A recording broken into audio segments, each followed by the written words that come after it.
Lorsqu'ils se sont installés dans cette maison en Espagne, Michel et Irène Brunel, 90 et 94 ans, pensaient couler une retraite paisible. Mais leur vie a basculé le 13 octobre 2015. Ce jour-là, ils ont perdu leur fils Jean-Marc, 58 ans. Le titre de la Provence, lors de la Reconstitution, au cœur de l'horreur. Le couple vit une double peine. Jean-Marc aurait été tué par leur autre fils, Dominique. Moi, c'est surtout le soir, je me couche, je craque dans le lit, je repasse tout en revue, je dis c'est pas vrai, c'est pas possible. Je rêve, c'est que Jean-Marc n'est pas mort. Et puis si. Je fais que penser à ça, je dis, mais vous vous rendez compte comme il a souffert, comme il a été tué. C'est affreux, c'est affreux.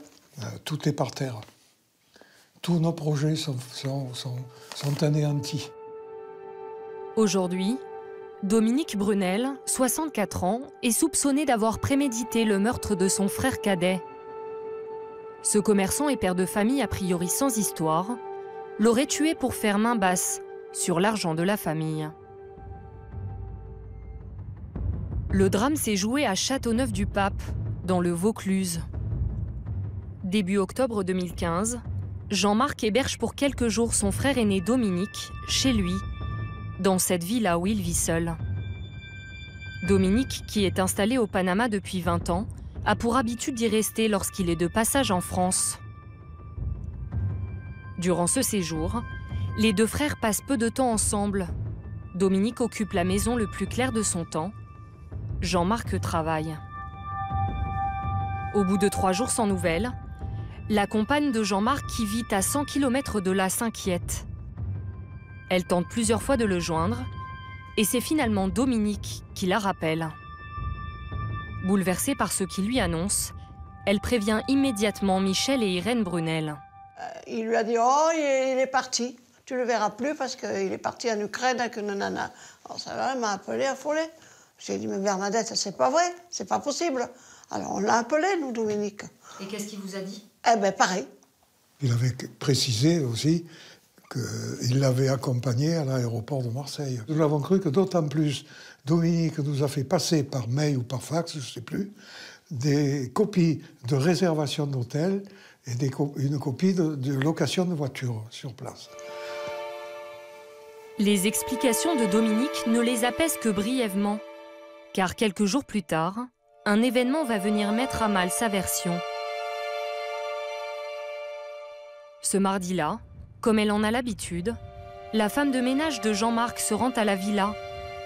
C'est Dominique qui la reçoit. Très vite, elle constate que plusieurs objets se sont volatilisés.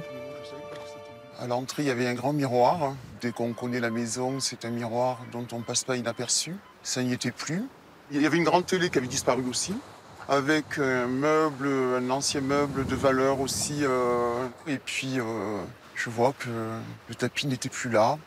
Pareil, bon, je lui dis comme ça à monsieur Dominique Brunel, comment ça se fait qu'il n'y a pas le tapis?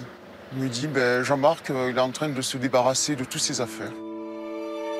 Lorsqu'elle revient le mardi suivant, la femme de ménage qui croit son patron en voyage fait une autre découverte troublante.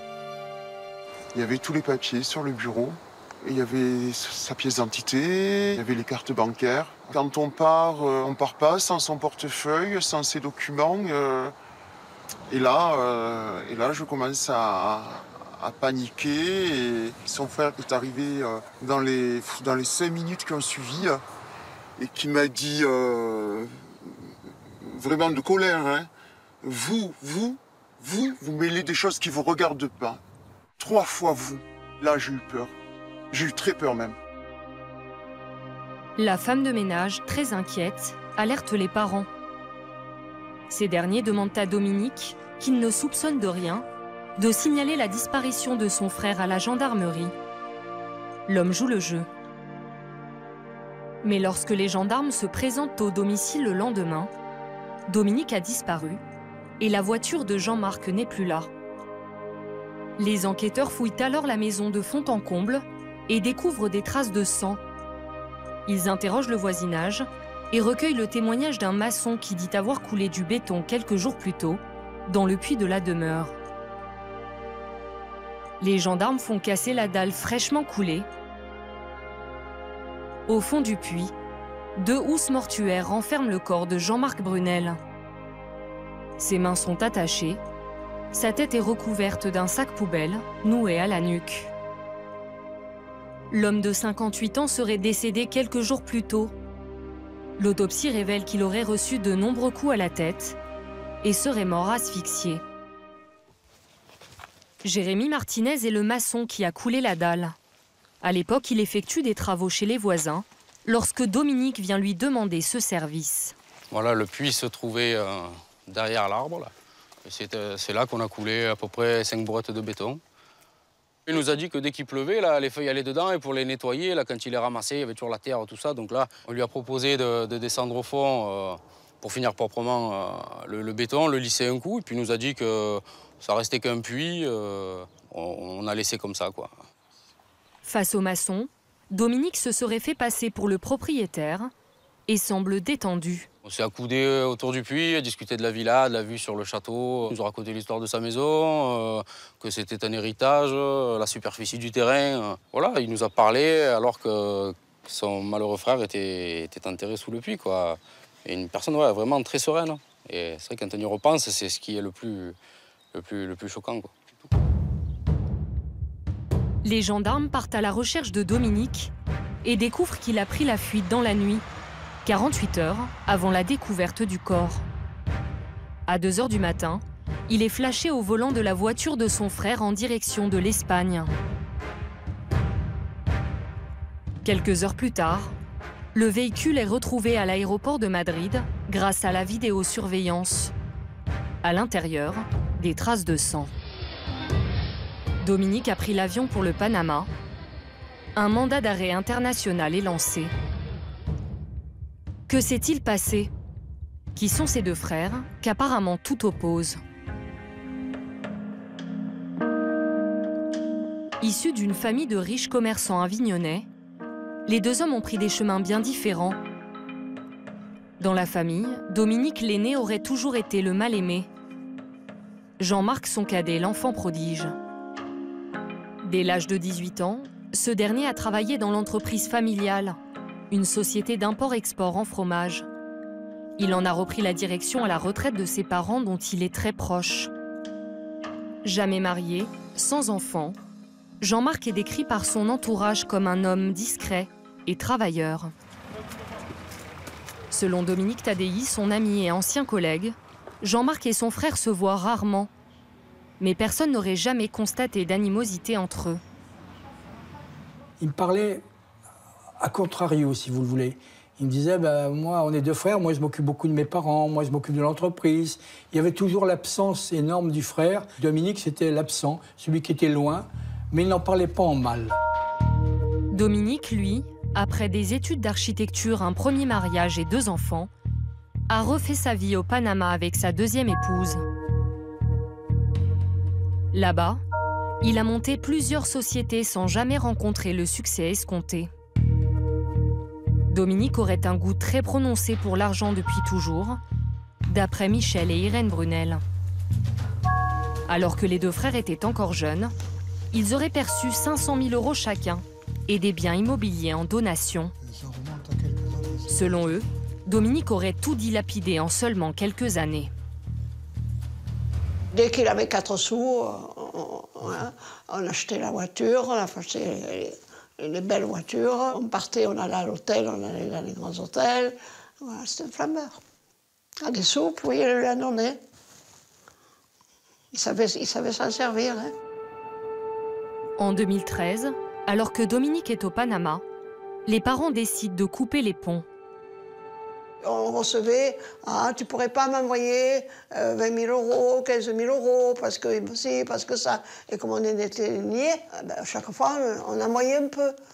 On était arrivé à 100 000 €, j'ai dit maintenant ça suffit, on arrête. Il n'aurait plus rien. Le besoin d'argent aurait-il poussé Dominique à tuer son frère? C'est en tout cas la piste privilégiée par les enquêteurs. Les gendarmes s'aperçoivent qu'entre la disparition de Jean-Marc et la découverte de son corps, Dominique a vendu plusieurs biens lui appartenant, notamment des meubles anciens et surtout sa moto pour 11 000 €.